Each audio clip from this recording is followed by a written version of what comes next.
Nah, hari ini kita akan lanjutkan, Bapak Ibu sekalian, pembacaan kita dari kitab 1 Tawarik pasal yang ke-29 ya. Ini berisi perkataan-perkataan daripada Daud, raja terbesar di Israel, Saudara. 1 Tawarik pasal yang ke-29 saya akan bacakan dari kitab terjemahan bahasa Indonesia sehari-hari ya. Saya akan bacaan dari ayat yang ketiga dan ayat yang keempat. Demikian bunyi firman Tuhan dari terjemahan bahasa Indonesia sehari-hari. Kata Daud, bahkan karena cintaku kepada rumah Allahku, itu aku telah menyerahkan juga perak dan emas dari harta milikku sendiri. Emas terbaik 100 ton lebih. Bersama saya ucapkan 100 ton lebih. 23, 100 ton lebih. Ya. Dan perak murni kurang lebih 240 ton untuk melapisi dinding rumah Tuhan dan untuk benda-benda yang harus dikerjakan oleh para tenaga ahli. Nah, sekarang siapa lagi mau memberikan persembahannya kepada Tuhan dengan senang hati? Bapak Ibu Saudara sekalian, saya kaget luar biasa ketika membaca ayat ini dari berbagai terjemahan, dan yang tadi adalah dari terjemahan bahasa Indonesia sehari-hari. Ingat, Daud adalah seorang raja. Ya, dia bukan pendeta, dia bukan pelayan Tuhan, tapi dia raja yang cinta akan Tuhan. Bicara soal cinta, Bapak Ibu sekalian, orang yang mencintai itu pasti memberi. Nggak peduli itu, ya kan? Nggak peduli itu orang Kristen maupun orang yang tidak mengenal Tuhan. Orang yang cinta itu pasti memberi. Yang setuju katakan? Ya, jadi bukti cinta itu pasti memberi, Saudara. Tingkatannya tidak sama, Saudara, ya kan? Tingkatannya tidak sama. Nah, kita udah mendengar tadi tentang Daud. Saking cintanya Daud kepada Tuhan, dia rela loh, Saudara, untuk memberikan persembahan untuk pekerjaan Tuhan itu emas banyaknya 100 ton lebih, ya. Kalau saya lihat wajah-wajah daripada Bapak Ibu sekalian, kalau cuman 1-2 kilo semuanya udah punya lah ya. Ada yang punya 10 kilo, lihat wajah-wajahnya ya kan. Dan semuanya disimpan kayaknya ada di bawah bantal ya. Ya nggak apa-apa itu Saudara ya kan. Tapi coba lihat nih.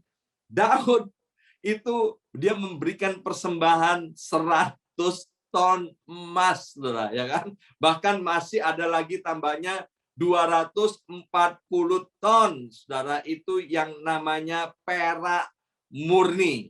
Nah, Bapak Ibu Saudara sekalian, itu merupakan ekspresi daripada Daud untuk cintanya kepada Tuhan. Maka itu Bapak Ibu sekalian, kalau kita, Saudara, saya seringkali bilang begini, Saudara, dari buahnya kita akan melihat pohonnya. Kita tahu pohonnya. Nah, saya tahu Bapak Ibu sekalian yang ada di ruangan Zoom ini semua adalah orang-orang yang cinta akan Tuhan. Maka itu Bapak Ibu bersedia berkorban untuk memberikan yang terbaik pada Tuhan. Salah satunya adalah waktu tidur Bapak Ibu sekalian. Ya kan, jam segini kan mestinya masih enak ngorok, masih enak tidur. Tapi Bapak Ibu rela bangun, memberikan waktu yang terbaik untuk dipersembahkan kepada Tuhan. Satu kali ya ada seorang hamba Tuhan memberi statement begini. Kalau sesuatu kamu anggap penting, maka kamu pasti bisa menyediakan waktu untuk apa yang kamu anggap penting. Kalau nonton bola itu adalah hal yang penting, maka itu kita rela mengorbankan anak-anak, istri, suami, semua kegiatan kita relakan untuk disingkirkan demi nonton bola. Besok ini, Saudara, hari Minggu, itu ada final sepak bola Piala Euro, saudara. Itu akan dilangsungkan di kota London.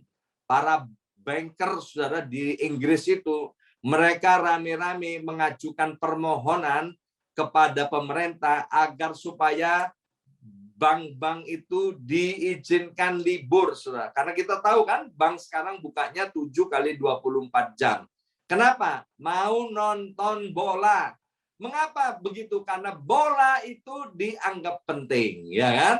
Kalau Bapak Ibu sekalian melihat Tuhan itu penting, maka saya percaya Bapak Ibu mau meninggalkan segala sesuatunya untuk menomorsatukan Tuhan terlebih dahulu. Yesus berkali-kali berkata, saudara, ya, dan ini ayat klasik banget, ayat emas, saudara, kita udah tahu dari Matius pasal 6 ayat yang ke-33, carilah kerajaan Allah dan kebenarannya terlebih dahulu, maka semuanya akan ditambahkan kepadamu. Kalau kita menganggap kerajaan Allah dan kebenarannya itu penting, maka itu saya percaya kita pasti mau meluangkan waktu untuk mencarinya, ya. Nah, buat Daud, saudara, dia melihat, saudara, harta bendanya yang dia miliki itu, ya, itu nggak ada apa-apanya dibandingkan dengan kasih Tuhan yang tidak terbatas itu. Maka itu dia rela untuk memberikan emas yang terbaik sebanyak-banyaknya untuk Tuhan. Nah, ini ya, ini saya juga wanti-wanti kepada anak-anak muda, ya. Saya bilang begini, ya, khususnya kepada anak perempuan saya yang namanya Keisha. Saya bilang begini, nanti kalau kamu punya pacar, ya kan, kalau pacarmu pelit, ya, kalau pacarmu pelit, kalau pacaran aja udah pelit, jangan diteruskan. Nanti kalau udah menikah, pasti pelitnya luar biasa. Karena pacaran itu kan masa promosi. Kalau masa promosi aja, ya kan, penampilannya sudah tidak meyakinkan, apalagi nanti waktu sudah masuk di dalam pernikahan. Karena bukti daripada cinta, mau tidak mau, yaitu suka memberi. Nah, sekarang Bapak Ibu sekalian, saya tidak menantang Bapak Ibu untuk memberikan emas, tapi saya mau menantang Bapak Ibu sekalian, ya kan? Kalau Bapak Ibu sekalian memang cinta Tuhan, mari berikan waktu yang terbaik kepada Tuhan. Amin. Dan Tuhan itu akan suka sekali kalau Bapak Ibu memberikan waktu yang terbaik, ucapan syukur yang terbaik kepada Tuhan, seperti pujian tadi, ya, 3 kali pujian itu semuanya isinya apa? Mengucap syukur untuk kebaikan Tuhan, untuk pemeliharaan Tuhan. Apalagi kalau kita pernah mengalami hal-hal yang serem, khususnya COVID-19, baik yang di New York maupun yang di Indonesia. Begitu ganasnya yang namanya COVID-19. Kalau kita hari ini masih Tuhan izinkan dalam keadaan kuat, sehat, masih hidup, itu adalah berkat yang tidak ternilai, Bapak Ibu sekalian. Saya pernah sampaikan, saya kasih contoh botol oksigen yang saya punya, ya kan? Satu botol oksigen itu 10 kilo, saudara. Di New York ini harganya $15. Saya sudah hitung, saudara, kalau kita bernafas aja, itu disuruh bayar oleh Tuhan. Itu udah mahalnya luar biasa.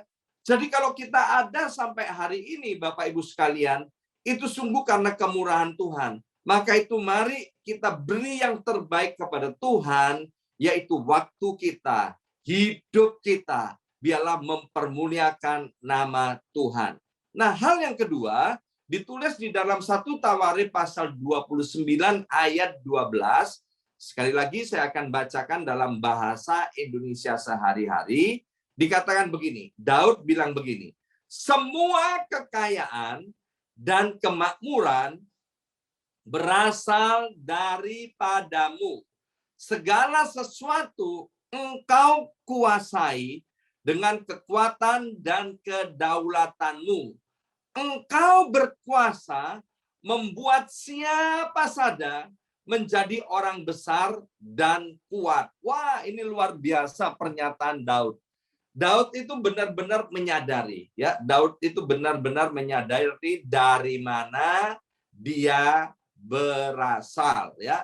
Dia berasal dalam hidupnya itu dari sebagai gembala kambing domba yang cuman 2-3 ekor. Tetapi kemudian Tuhan angkat begitu tinggi menjadi raja yang hebat di Israel.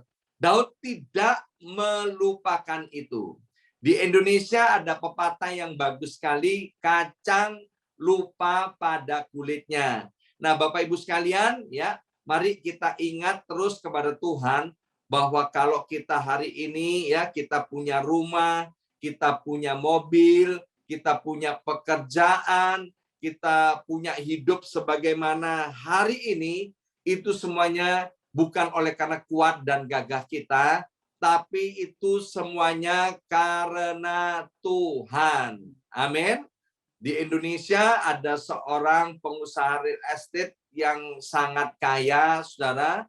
Nah, di kantor real estate-nya, di kantor pusat, dia punya real estate di mana-mana. Ya, saya salah satunya di kota Surabaya tinggal di real estate milik pengusaha ini, saudara.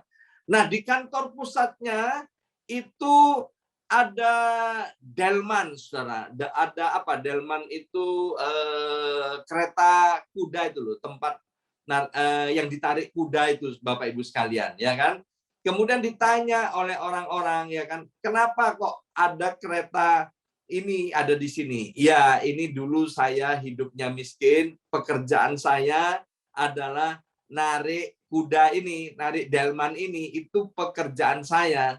Tapi hari ini saya ini menjadi kaya raya, saya diberkati, itu semua bukan karena hebat. Maka saya taruh delman itu di kantor saya ini untuk mengingatkan terus kepada saya dari mana saya berasal, ya.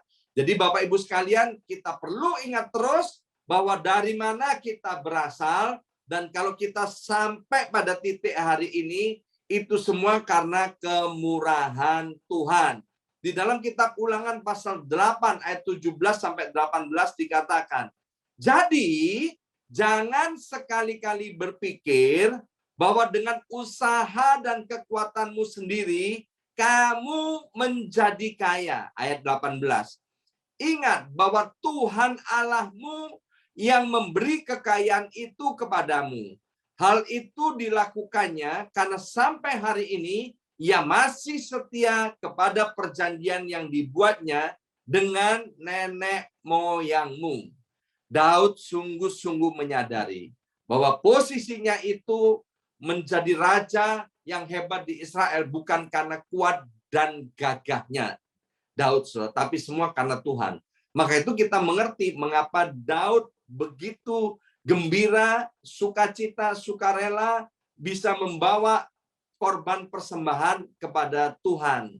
Bapak Ibu sekalian, kalau kita mau jujur, ya kan, kita bisa periksa hati kita, ya, apa yang kita capai hari ini itu sesungguhnya itu bukan karena usaha kita, Bapak Ibu sekalian, ya. Ada orang yang pandai jaga kesehatan, ya, ada pandai jaga kesehatan, pandai olahraga, rajin olahraga. Kita dengar di masa-masa begini, ya, tiba-tiba orang yang pandai jaga kesehatan, yang rajin olahraga, umurnya masih 40 tahun, meninggal dunia, saudara, ya kan. Beberapa waktu yang lalu Indonesia berduka, salah satu pemain bulu tangkis Indonesia yang hebat, masih muda, saudara, kira-kira umurnya sekitar 40 tahunan, sudah dapat piala medali emas dan lain sebagainya, juga dipanggil pulang, saudara, ya. Jadi hari ini kita ada itu bukan karena kekuatan kita, kehebatan kita jaga kesehatan, olahraga, tapi semuanya itu karena kemurahan Tuhan. Ayat yang terakhir, Mazmur 75 ayat yang ke-6 dan ayat yang ke-7, Bani Asaf berkata, sebab bukan dari timur atau dari barat dan bukan dari padang gurun datangnya peninggian itu.